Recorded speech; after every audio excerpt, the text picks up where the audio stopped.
Alrighty, so welcome to my Secrets of Power testing primer. This is going to be a pretty big deep dive into my early thoughts on what decks might be powerful moving forward with the release of Secrets of Power. Going to cover a lot of different things, mention a bunch of new cards, and yeah, hope this helps you in your early testing. Before we get going, please hit that subscribe button. And if you're interested in some more content from me, including some early brews for Secrets of Power, do check out my Patreon as well. All right, so the main giant focus of this video will be talking about the format pillars. It's going to be covering previously good decks, talking about whether or not I think they improve, get worse, what are new cards they might use from Secrets of Power. This will also talk about some older leaders that I think got huge boosts, even if they weren't currently top meta performers. There's going to be a lot of decks covered here and a lot of different leaders. After that, I'll be talking about the Secrets of Power leaders, making some guesses as to which ones might break through. Of course, I'm not going to be able to catch everything. I'm doing my best. Going to give you as much information as I can early on, and of course, this will change over time as the meta kind of evolves. Finally, be a little bit of a conversation on how you should move forward in your testing. What are some, like I mentioned earlier, pillars that you need to be aware of, and how you might want to segment your testing process. All right, let's dive into it. The first one, probably the de facto top deck from the previous meta, maybe, Hantu Blue Force. And for me, it's not really trending up or down. I think this will still be a very good deck. There are some new inclusions you can think of here. I think Bo-Katan, with this really powerful when played, could be an upgrade up near the top of the curve for Han Solo, especially this the kind of thing that can like wipe off space aggression, kind of close the door. Sudden Ferocity, you're going to see this card kind of pop up in a bunch of different places. I don't know if it's going to be core for Hantu Blue, but it's an option. Aggressive Negotiations, however, I think works really well. Gives this deck a kind of different angle, lets it push damage in situations that it otherwise couldn't have. And of course, this has the best draw card in the game, Ki-Adi-Mundi. So I think Aggressive Negotiations is definitely worth checking out.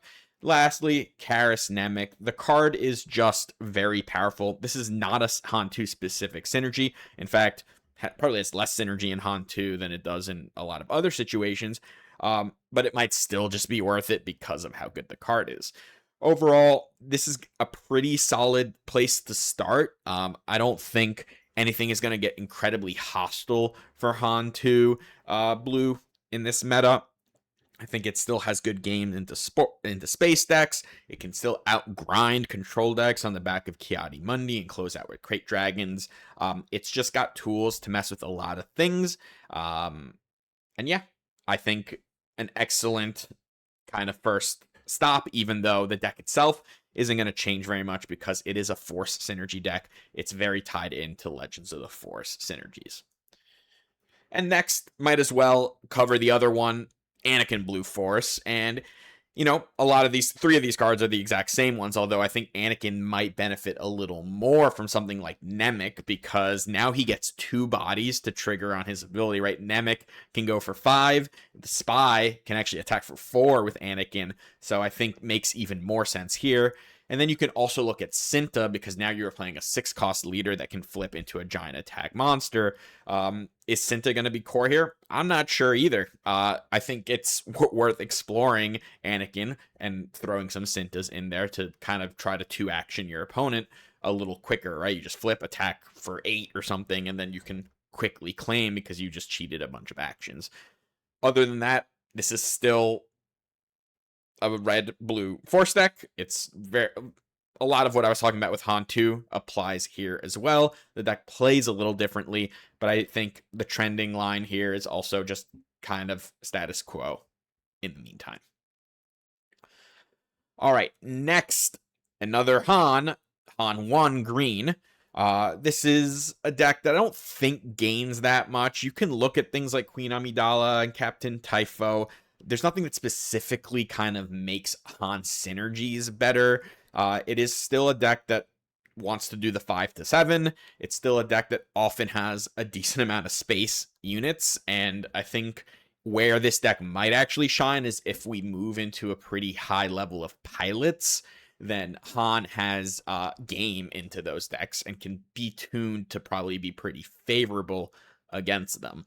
But yeah, a couple new cards here that you can look at.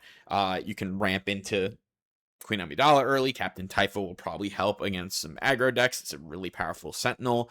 But overall, there's not much changing here. And why I have it as a trending down is just so many decks have gotten more and more tools over time to interact with this leader's flip turn and make that 5 to 7 a little more awkward. In this set, Plot can do that, and Plot is kind of actually a double-edged sword here, because first of all, Plot is kind of the best thing happening in Secrets of Power, and now you have leaders that can like flip and attach upgrades to themselves to maybe brick your Han flip. The other thing is, Han doesn't benefit from Plot nearly the same way the other leaders do, because the whole Han gimmick is the 5 to 7. That's the most powerful thing Han does. It's not the only powerful thing he does, but that's what separates him from a lot of other leaders, and the 5 to 7 thing doesn't do anything if you're plotting onto Han. You're not playing a 7-drop that turn. You, of course, can still get 7 resources, and, you know, maybe we build this a little differently to not rely on 7-drops, utilizing Plot to just kind of get 7 resources worth of stuff. Maybe you attach, like, Unveiled Might onto Han, so he becomes a 6/9, and then you can, you know, attack and play a 3-drop, things like that. Worth exploring, but overall, I would say mostly this is on a downtrend at the start of the set. Next up, Boba Data Vault, or Boba Green. In many cases, I think Green might be the preferred version, because there's just, especially early in the curve, a lot of things that are just better for Boba to be doing. But regardless, Boba Green, Boba Data Vault, similar stuff we're talking about. I think it's a pretty clear trend up, mainly because of Cinta and Topple the Summit.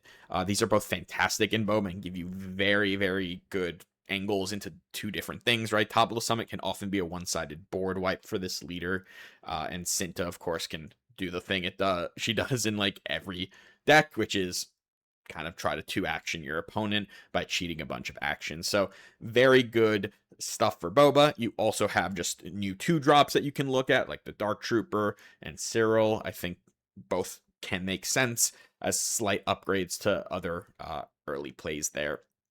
Anecdotally, this deck, although very popular as far as play rate was concerned, it didn't actually hold that great of a win rate in the last meta, or a conversion rate, but I do think that might change. I do think these bonuses, these buffs to this deck archetype certainly mean it's on an upwards trend.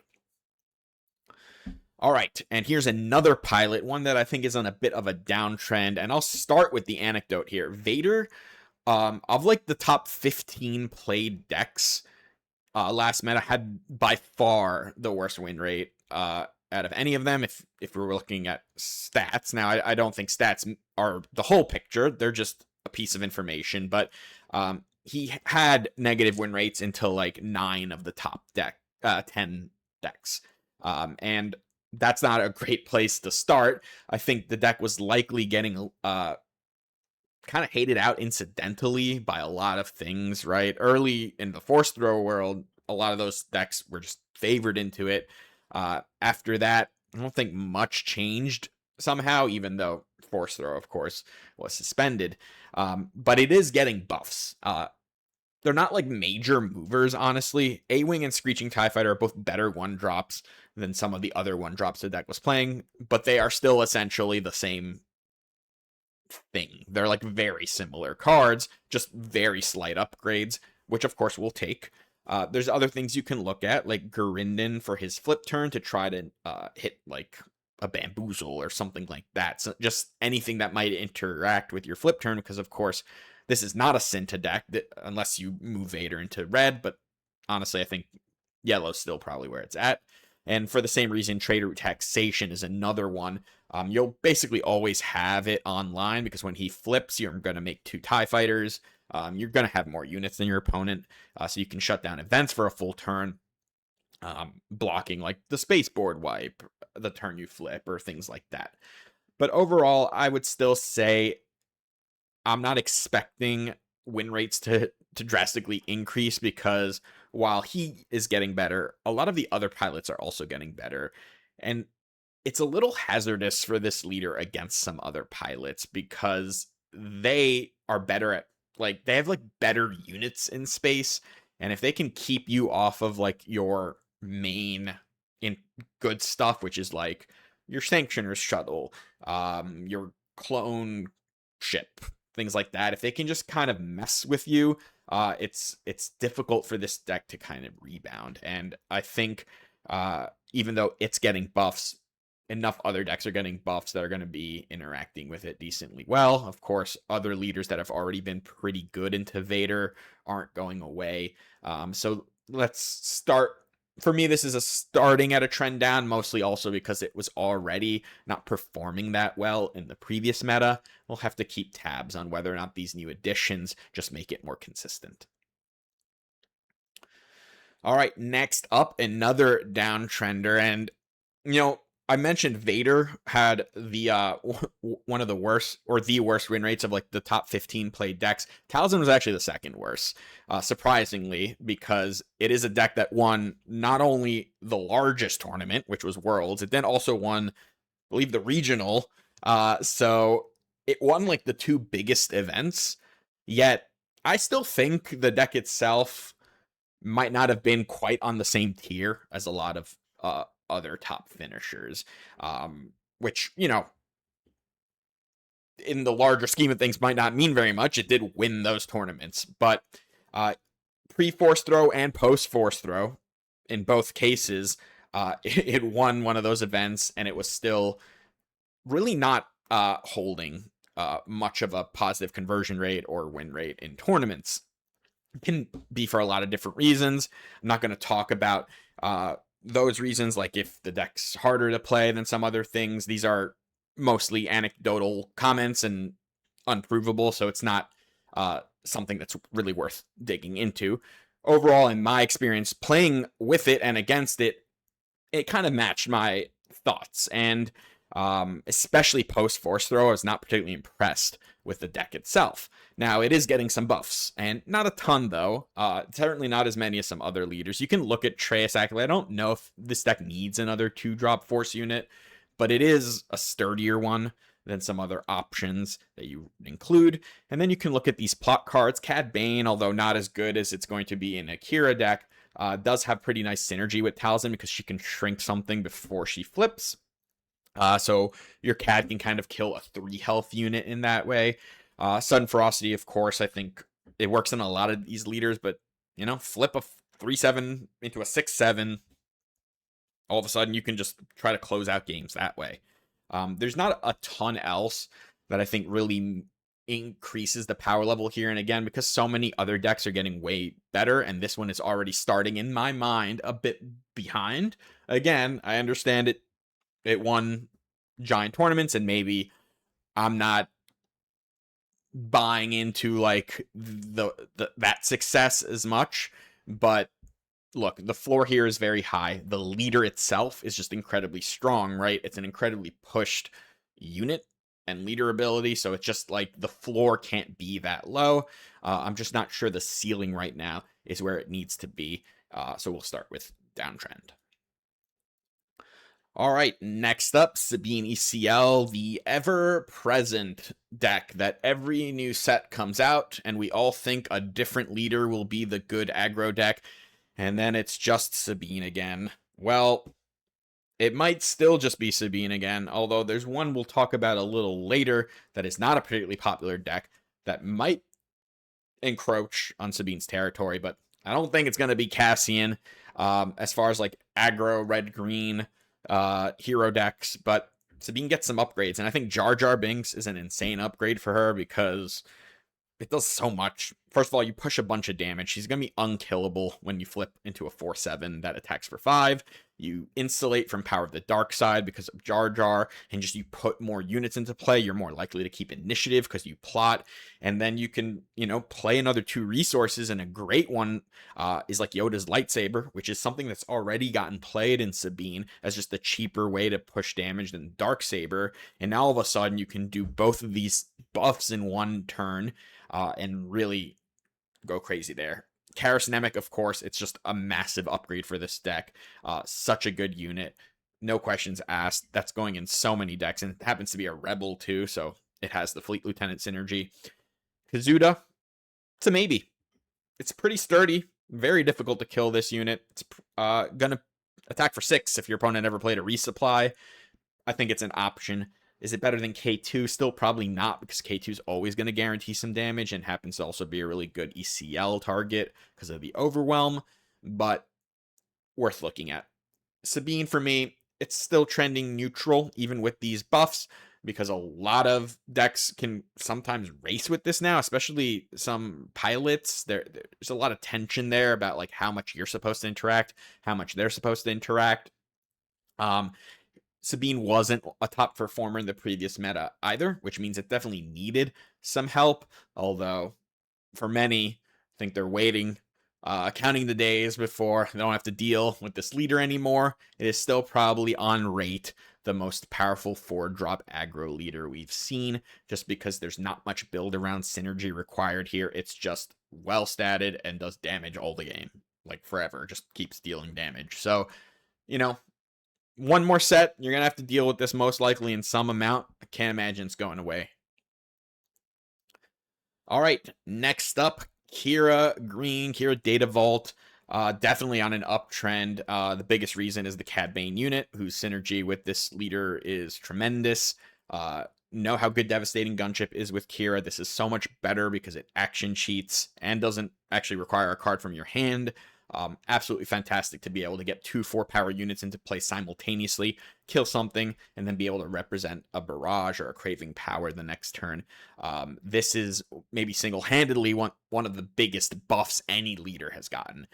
Doesn't mean this leader is going to go crazy. There's still like weaknesses. There's still tension in running a control deck into a meta that's potentially going to be like a lot of pilot aggro while also like ground mid-range and ground aggro. It's like a lot of different things you need to figure out, but Cad Bane, crazy good.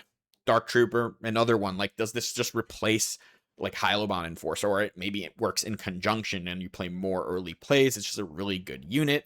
Hyperspace Disaster, you'll see this card appear in some other places as well. Of course, a fantastic option. I think may be a main deck inclusion just because of how it bridges the gap.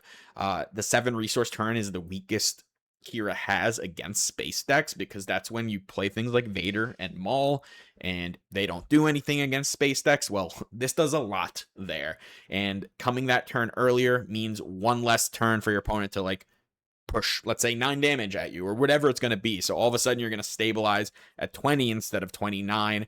Your opponent's going to have a lot more work to do to finish you off, instead of just needing to draw like 1 reach card or something like that. So Hyperspace Disaster, huge buff. Condemn is a pretty solid removal, although it is upgrade based, which has, difficulties because of Power of the Dark Side and then upgrade removal. But the fact that it can go on leaders is nice. The fact it can go across arena is nice. So I think it's worth at least trying. But Kira, for me, on an uptrend, wasn't in like the best or worst spot in the last meta, was just kind of hanging out, especially post Force Throw, was in a pretty bad spot during the Force Throw world, but past that was pretty solid.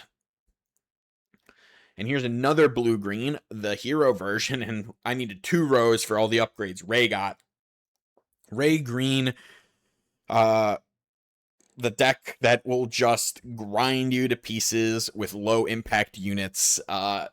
Got a bunch of new, some low and some high impact units, but Mina Bonteri, one of the best 2-drops in the game. Captain Typho, one of the best Sentinels in the game. Populous Advisor is another 1-drop that you can play in conjunction with like R2 to be able to make a 2/5 on turn 1, and then now you have this unit that turns into a Sentinel. Pretty solid. Hyperspace Disaster, I don't need to cover this much more. I mentioned it with Kira, but same idea there. You can play Jar Jar in this deck, which I think is great. Not even for the plot, just like it's a good turn to play in this deck because you still get that extra action to give an experience. You can give it to the Jar Jar.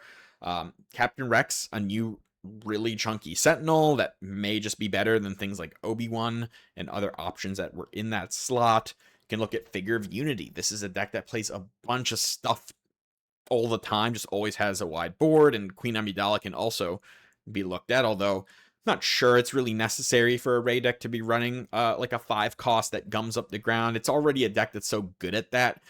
It often needs to tailor itself into its poorer matchups, which are like aggro and space, and not so much be better into the decks that it's already doing pretty well against. And that might be where Queen Amidala ends up for Ray. But overall, definitely on an uptrend. Was not really doing much in the last meta, but I expect good things ahead.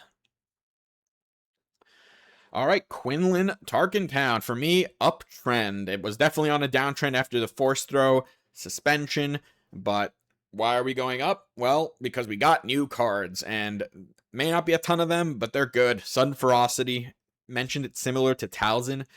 I think it's even better here because Quinlan is an aggro deck. It's always kind of been an aggro deck. It's just an aggro deck that happens to remove your units on the way. But flipping a 5-drop leader into a 6/7 is just good because it's very difficult to remove Quinlan before he gets a couple attacks off. And all of a sudden you're hitting for 6, then maybe you hit for like 8 with a Hot Shot Blaster, and you just like end games that you had no business ending. Karis Nemec, just awesome, like nothing else to say. Warrior of Clan Ordo makes sense here as well. If you want to just play even more 2-drops than you used to so that you can just flood the board, you got a 3/3 here. Fantastic. If you want to look at different 4s, I mean, Kira and Ahsoka have always been kind of the de facto ones. Kazuda might make an appearance here. It's an option. You can also just like not play as many 4s, but overall, even though I think the main bonuses here are like the 3 cards I mentioned, and I think Quinlan, even though Force Throw is gone, is going to be in a solid place moving forward, just with on the back of these bonuses. All right, here's another Tarkentown deck, and this one for me is more like treading water. It does get buffs. Sudden Ferocity, keep mentioning this card, but works well here. You can even put 2 of it on Cad Bane if you have them both in the resource row. You can also look at the other plot, Hondo, to flip with Cad. I think Sudden Ferocity is probably just better, honestly. Hondo's not fantastic most of the time. Sudden Ferocity pushes a lot more damage, but Garindon, on the other hand, I think is going to help Cad into matchups, especially the mid-range Cad, not so much the 1-drop Cad. I think 1-drop Cad, actually, I would put that on a trending down. Just don't think it's going to have as... It's not going to be able to... It's already been on a downtrend ever since the Force Throw was suspended, right? He was kind of feasting on Force Throw decks a lot of the time, but he wasn't doing much after that. I think Garindon is going to help the mid-range version, though, into control strategies. Whether it's a main deck or sideboard card, kind of irrelevant. It's nice that you can flip Cad and get Power of the Dark Side Insulation with Garindon. You, of course, have Bazine in this deck as well, so you have opportunities to see your opponent's hand before you play it. Or you can, you have waylays and stuff like that to know what you're sniping. But often you're just going to guess because there's something in particular, maybe a Rival's Fall or Super Laser Blast, something like that might mess you up. Garindon can help. It has Underworld, works with McClunky. It's just going to work well in some matchups for Cad Bane.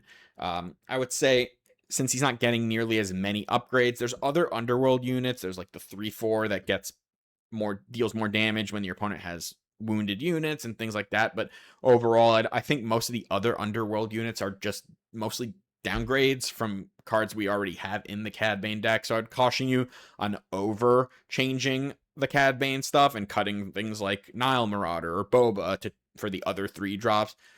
Those are still good. Those are still 5 health. They insulate you from Tarkentown, stuff like that, which is not going away. In fact, we may see it even a little more moving forward. But yeah, Cad Bane, solid deck, and I expect he'll remain solid. Now we have Emperor Palpatine, and for me, this is a downtrend mostly because I think the game is just getting quicker. Plot has made the game more aggressive. You've seen all these upgrades. Synth has made the game more aggressive. We're going to see space decks more, which were already the weakest matchups and mostly for Palpatine. So overall, I don't think this is going to be that well positioned, but he still gets some upgrades. You can play the Palpatine plot unit. It's pretty nice to be able to deploy with some Sentinels on your 8 flip. You can play Grand Moff Tarkin. He might actually help you against some space decks, being able to like permanently change of heart one of your opponent's vehicles. And then, of course, Palpatine can throw it away before they kill Grand Moff Tarkin, and then you're left with an actual unit. Garindon is another one you can look at for this deck. It was already a McClunky deck, playing Bazine as well. And fully armed and operational could be interesting for his flip turn to give something ambush if you've been attacked. You're always getting attacked, so maybe you look at ambushing a legacy run and regain a bunch of tempo and things like that. So these are some stuff you can look at. I think the game is just going to be a little more hazardous for this 8 flip leader moving forward, at least early. So maybe keep this one on the back burner. All right, Piet Red. Not my favorite, but definitely on an uptrend here. I think the power droid here is a huge get for Piet.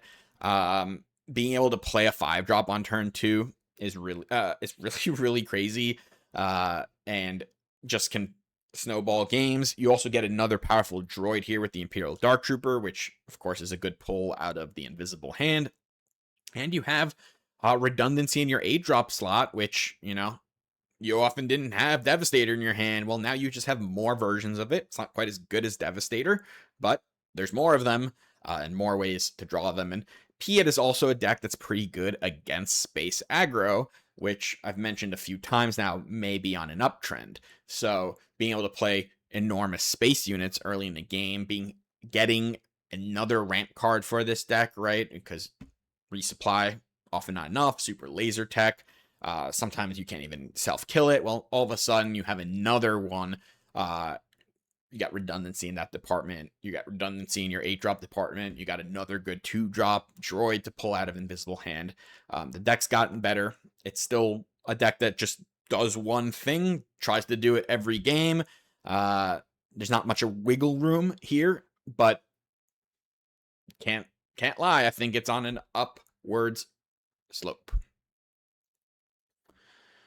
And here is the one I alluded to when I mentioned Sabine. Well, here's another red-green aggro deck, one that has been played. Han2 ECL is not like a brand new thing, although it's getting some really good upgrades. I've mentioned Nemec.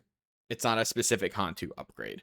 But Queen Amidala, this might be the Queen Amidala deck, because all of a sudden you can play a 5/1 for 4 resources that make 2 spies. The damage doesn't really matter that much when those spies can protect her anyway. That's a really, really powerful card with Han too. Sudden Ferocity, if you want to be more aggressive, it's an option there. Same with Jar Jar Binks. I think, these are, especially Jar Jar is like not just a plot card. It can just be played. It works well. As a curve filler, you got Beloved Order. This is a turn 1 play here where it just makes 2 units. It lets you go wide. So all of a sudden, on the backs of like a couple of maybe Han2 specific cards like Queen Amidala and Beloved Order, and then as well as getting buffed in the ways a lot of these red-green hero decks, or red hero decks and green hero decks are, you may have a contender to mess with Sabine's dominance in this red-green ECL shell. Upwards trend for me. Next up, another upwards one, and Luke 4 Data Vault. Luke 4 green is not a deck that has performed particularly well, and I think that's going to change because of Cinta. And this one is really a Cinta related thing. This, for me, is the best Cinta match up. Like, this, or deck. This is where Cinta shines more than it has in any other deck, including like the Boba pilot. Being able to kill something, right? Luke is an on-attack trigger. Being able to do that with Cinta is absolutely fantastic. Get him up, attack, kill something. Everything else about it is very similar. I just think he benefited more from this than most other leaders. Sudden Ferocity is another option here as plot redundancy. You may or may not want to check out Strike Force X-Wing. Not so much for the plot, it's just another card that might be able to help you when people are interacting with you in space. Just be able to kill something that might have killed one of your units the last turn. There's another, there's actually a neutral heroic card that's a 4/3 that deals 2 damage if you have a damaged unit. You might want to look at that as well. But overall, there's not a lot of new cards here. It's just how good Cinta is with this leader that has changed a lot for this deck, honestly. And I think it's definitely worth exploring seriously moving forward because of Cinta. And here's another pilot deck that also got huge benefits from plot, but not Cinta. Although you can play Cinta here and just try to deploy a turn later for like some mega turn. But on 4 pilot, not a top performer in the last meta, but gets some buffs, gets a new 1-drop that it can run, gets plot. And plot's so good with him because you can sequence it however you want. You can flip him, play the plot cards, ready resources, play more plot cards. Sudden Ferocity is kind of crazy here because it actually adds another odd card into play. So you can like flip them, Sudden Ferocity something, ready up an extra resource, then maybe wrong ride, exhaust some of your opponent's stuff. Just like this is like a deck that's entirely reliant on like creating one of the most absurd flip turns you've ever seen. And it's not too difficult to do it with these cards. The deck has a lot of redundancy in the early game, some interaction. You can look at a combo with Lightmaker as well. So you play this 5-drop, you can flip onto it, ready resources, play Undercover Operation to ready it, attack for what, 10, 11, whatever, maybe more if you had Sudden Ferocity. Maybe that's too cute. This kind of combination works with other 5-drops as well. Tactical Bomber was one I had tried when the leader was first revealed with K-Turn to ready it. But that might be going too deep, and you just don't need to like add that level of inconsistency into the deck. But overall, plot goes really wild in this leader, and you can include more of it. There's not a ton else, unfortunately, in the plot area, unless you do want to try the Cinta wait a turn, and you can do like flip, Sudden Ferocity, ready all your resources, play Cinta. Like there is a world where like you do some crazy stuff with that.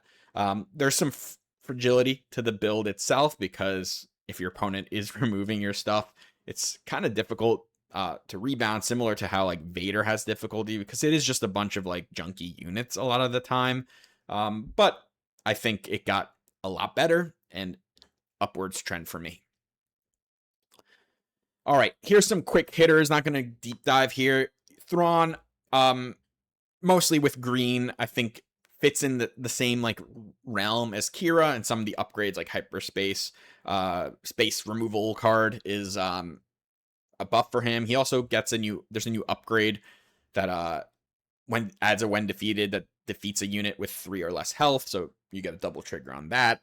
The deck is solid. I don't think it really got a ton better, but it got a little better, and sometimes that's enough to make a difference. He's worth at least checking out.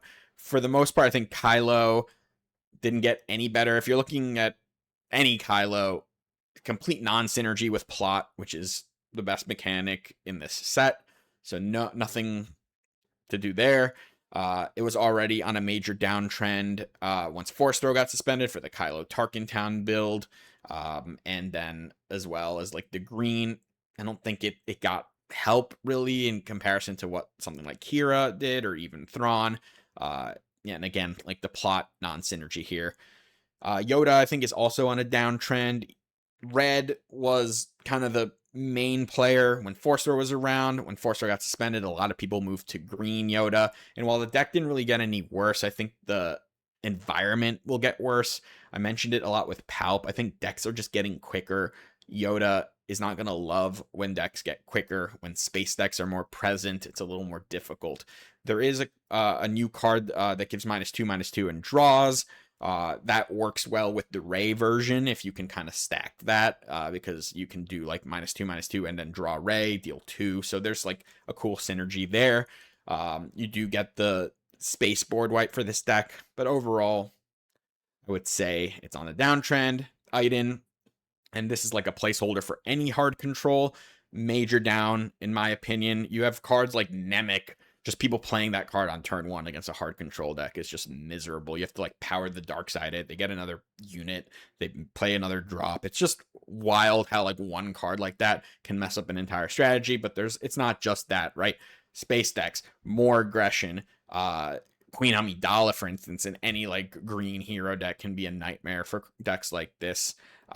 Even like yellow villainy getting things like Gurindin into their decks. There's really not much that an Iden or hard control deck got outside of the space board wipe for the most part. There's like a couple other things. I mentioned the -2/-2 draw card. Maybe that's better than like Perilous Position or whatever, but overall, hard control has been on a major downtrend for a while now. And I know it did really well at an event recently, at a sector. That's okay.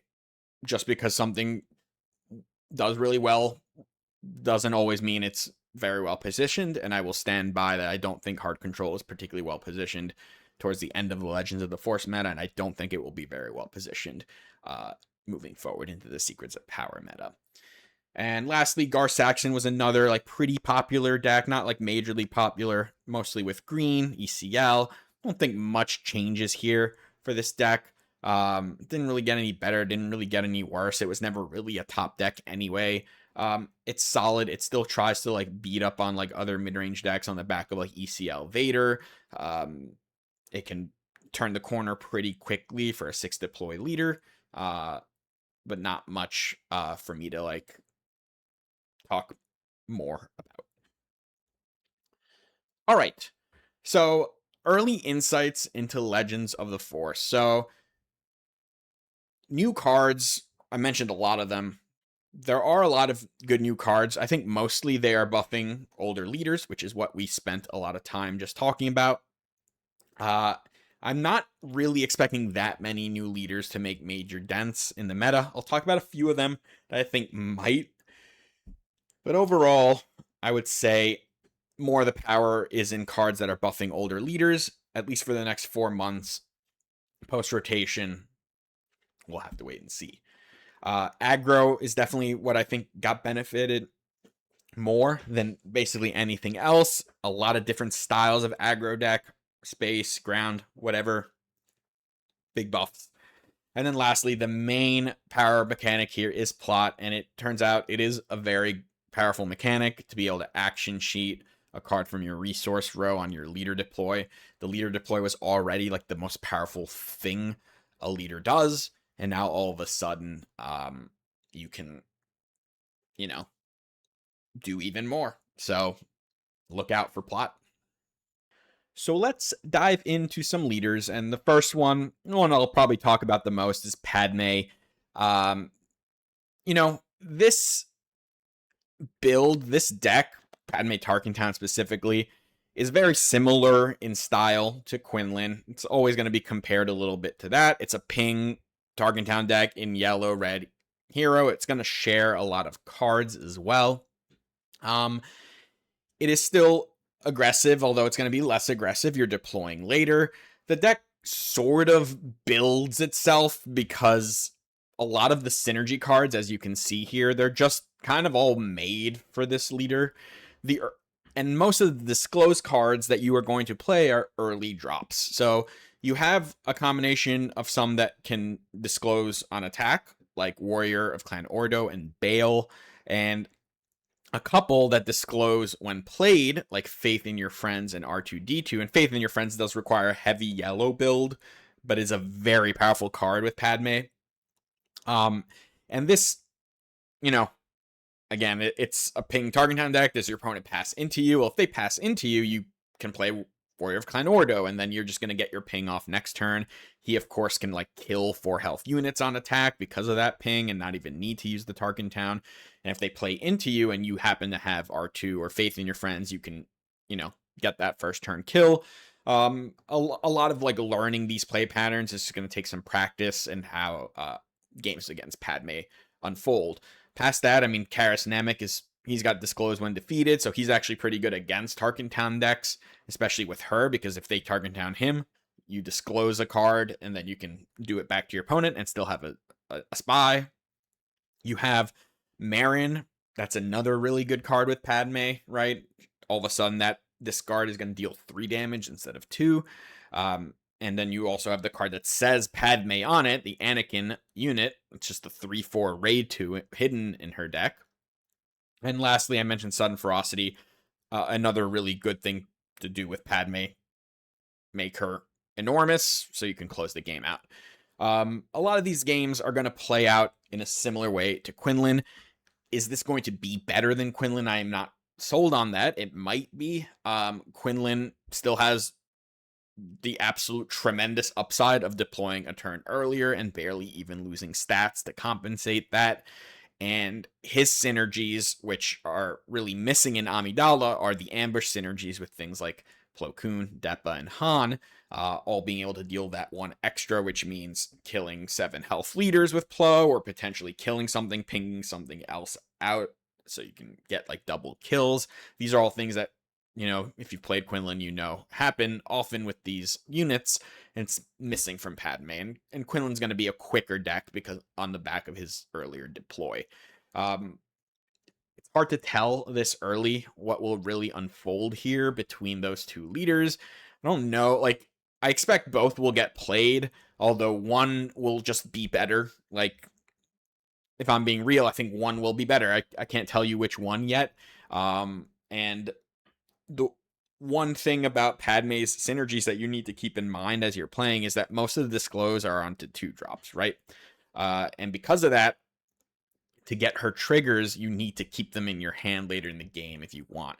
And it does happen sometimes that you go later into the game and you don't have disclose because you needed to keep like your 4 and 5 drops, and you had to resource your R2 or something and things like that. So overall, you can run into situations where it's harder to trigger the pings later, but it's not like a death sentence or anything. It's just something to be mindful of.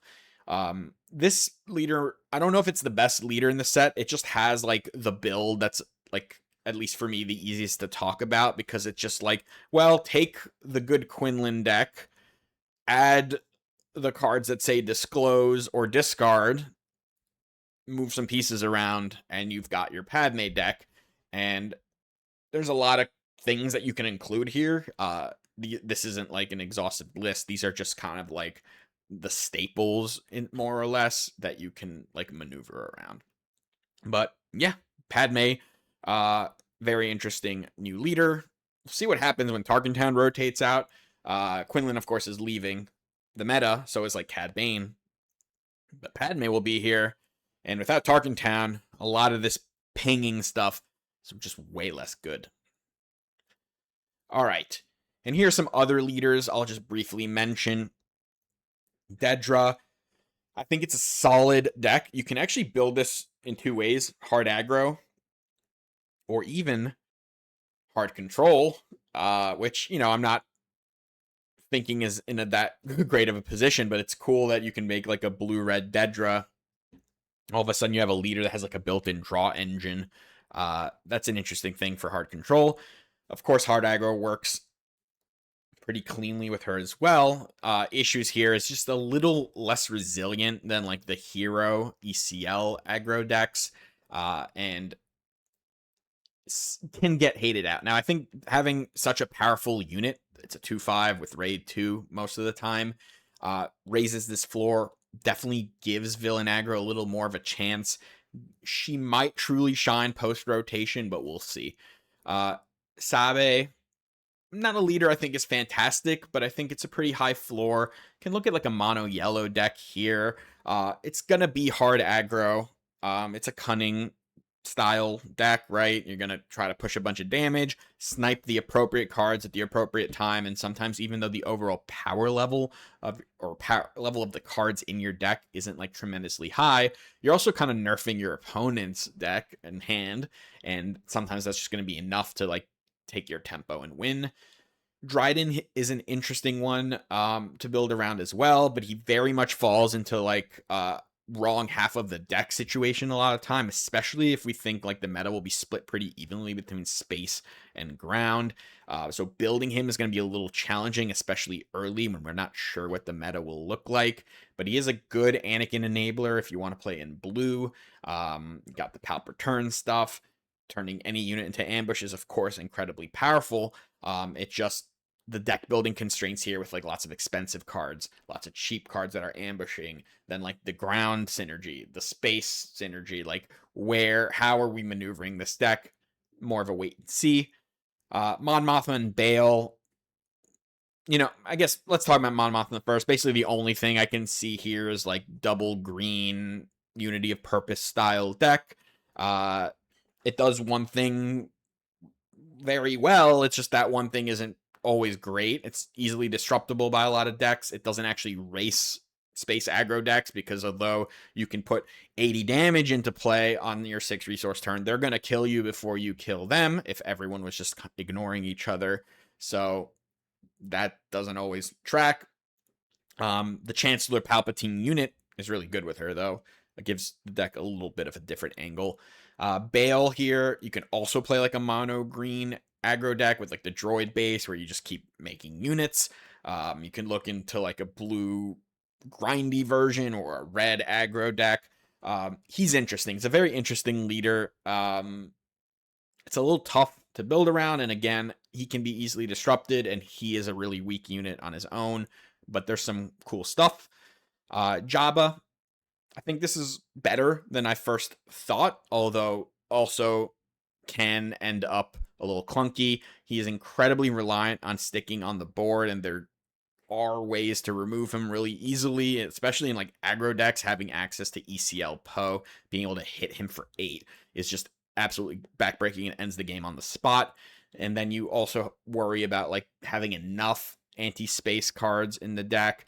I think a lot of time I would opt to play like ECL with a leader like this because how good that synergy is with this leader, and I really want to dig into that leader synergy. But then you're on a 25 health base, and all of a sudden you can get burnt out by decks. There's some cool stuff going on with Jabba. Like I said, I think he's better than I first thought. Just how powerful that unit side is, being able to just kind of like 2-for-1 constantly. And he's going to be pretty solid against like any ground-based mid-range decks, I think. He just might struggle into like different extremes. And lastly here, Chancellor Palpatine, a leader that I'm like pretty high on, but not specifically for like this meta right now. I just think it's a really powerful ability to be able to like draw a card for one and then make a mega flip turn, similar to what we saw with like Kylo in the previous meta. It might not be quite ready, but he might be a post-rotation winner. He is a very specific kind of blue deck, and mostly, I would say green. That's where most of the powerful plot cards are. But so much of the deck is filled with that he doesn't get to really capitalize on a lot of the other powerful blue-green cards that exist. He doesn't even really want to play the 7 drops like Vader and Maul because he is a 7 flip that is spending resources. So he doesn't get to benefit as much from the power cards that exist in this archetype, but a lot of them will rotate, and he might win out at that point because his synergies aren't going anywhere.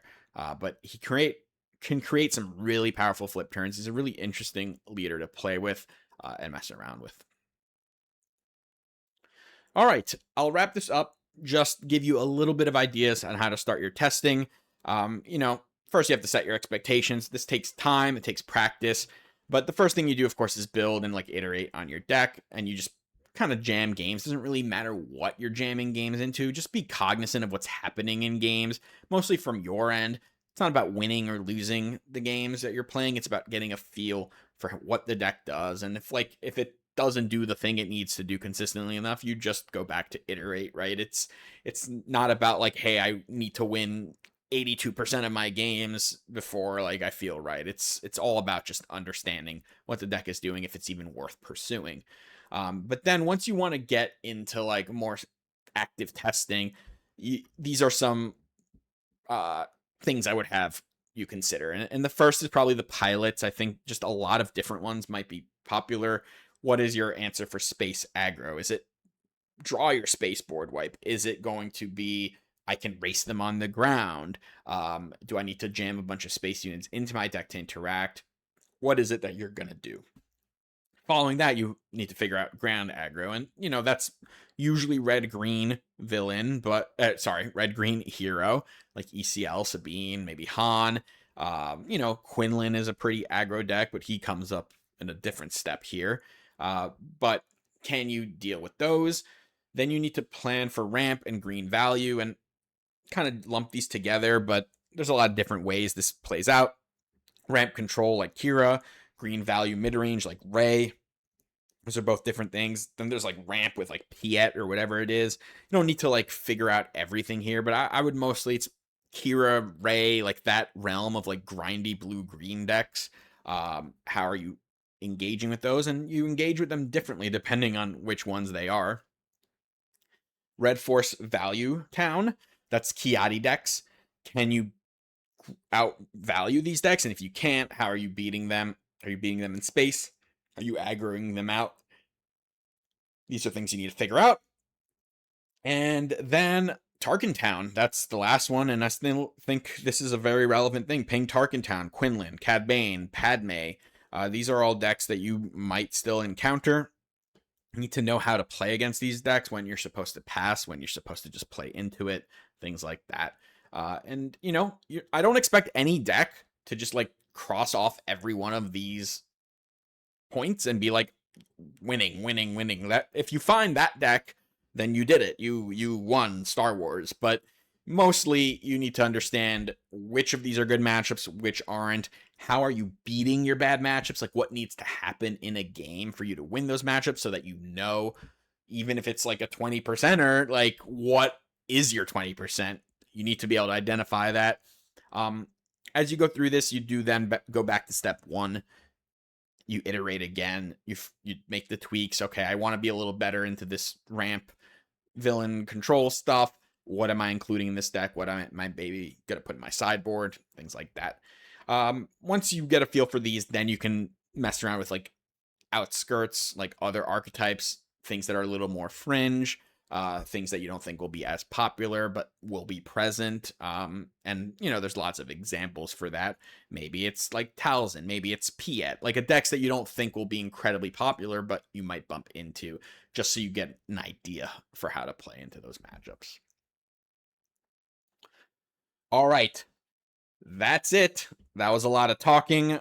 That's as much information as I can give you right now. Of course, over the next few weeks, as we get some more games played, some events happen, of course, revisit, get some more like focused attention onto things that are performing well, and we'll be able to kind of modify decks as needed. But yeah, if you're interested in some deck lists and some other things, including live streams from me, do check out my Patreon. Let me know what you think. And until next time, take care.